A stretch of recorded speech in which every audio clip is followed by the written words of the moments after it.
My name is Allison. I'm sitting in my kitchen now, looking at the oak table that used to stand in my grandfather's farmhouse.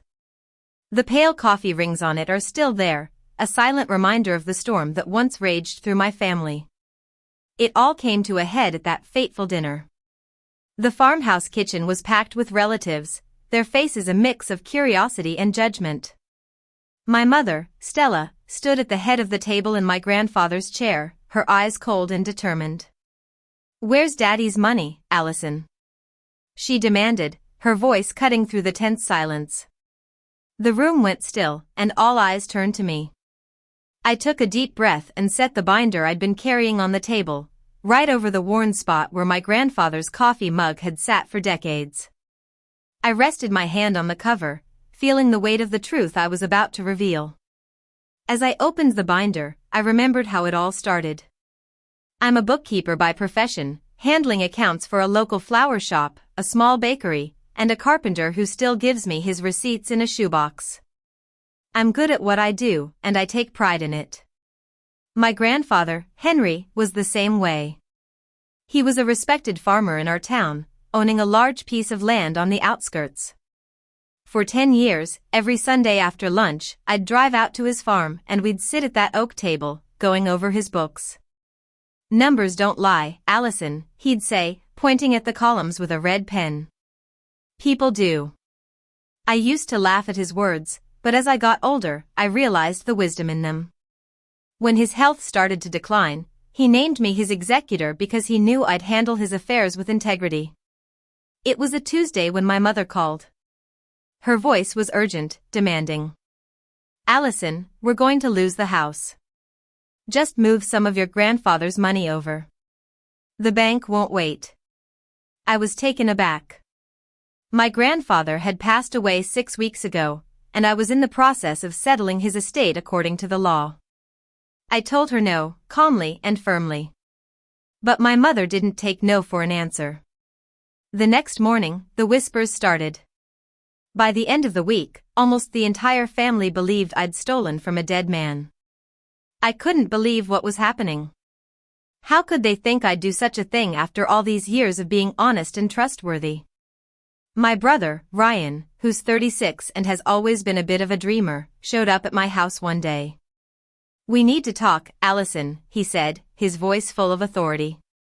He spent the next 15 minutes lecturing me about family and responsibility, about how I needed to fix this mess. But I stood my ground. As the executor, I couldn't just move money around without following the proper procedures. As the days went by, the pressure mounted. My aunt, Clara, who's 55 and loves to play the role of the family's moral compass, called me one evening. "Honey, it doesn't look good," she said, her voice dripping with concern. "All those spreadsheets of yours. Family doesn't ask for receipts." I wanted to tell her that receipts were the only way to protect the truth, but I held my tongue. I knew I had to find the evidence to clear my name. So, I drove back to the farm one Saturday.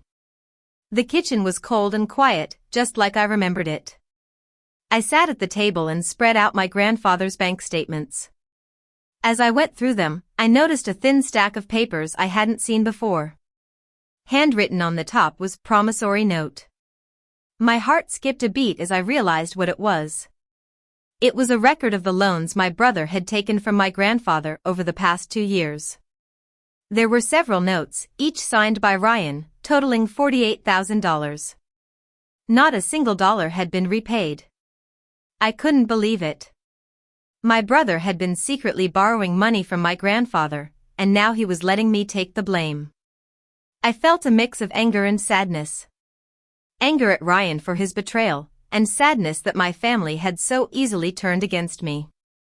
The night before the dinner, I couldn't sleep. I kept thinking about the promissory notes and the way my family had treated me. I almost gave in to the temptation to just pay off my parents' mortgage and end this nightmare. But then I remembered my grandfather's words, "Keep every page, Allison. Even the ugly ones. Someday, it'll matter."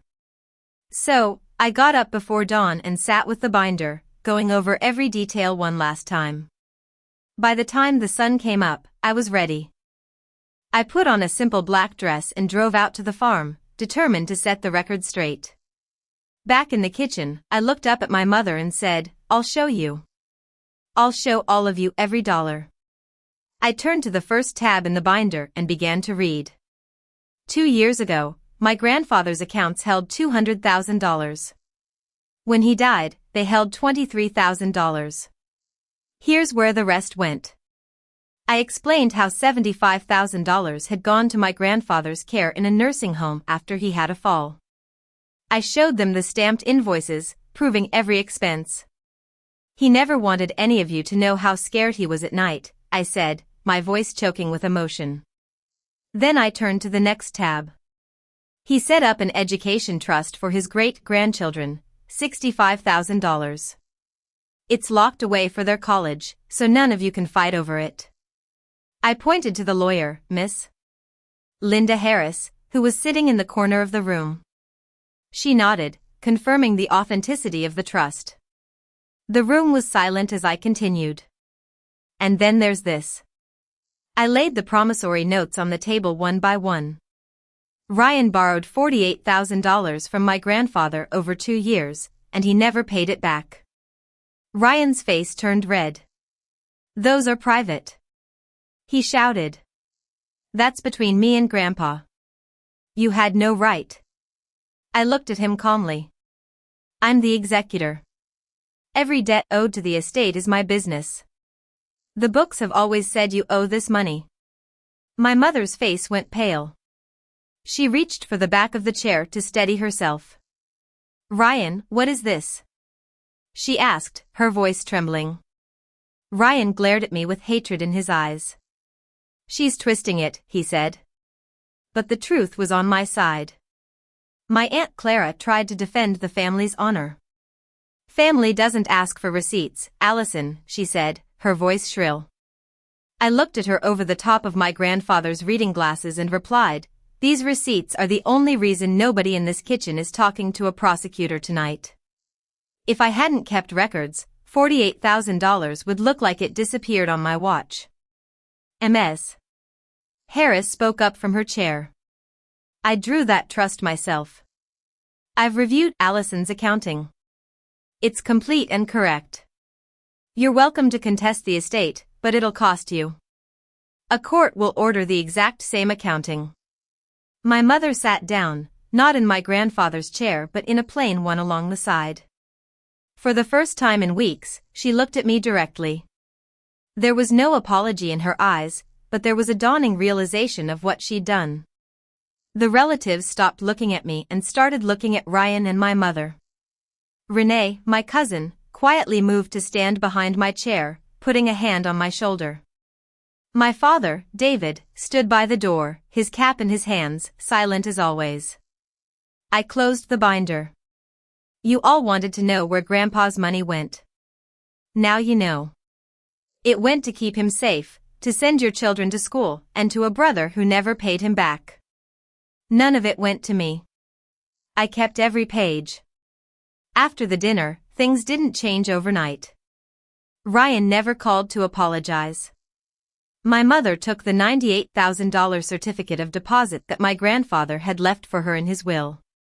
It was more than enough to pay off the second mortgage on their house.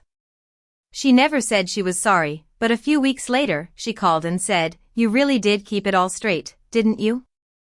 It wasn't an apology, but it was something. I told her that if she ever wanted to talk to me about money or anything else, she had to do it face to face. When the estate finally closed, the family let me take the oak table. It now stands in my house, a symbol of the truth and the strength to stand up for what's right. My mother and I are cordial, but we're not close. I've stopped pretending that things will ever be the same, and in a way, that's a kind of peace. Keeping the books was never just about the money.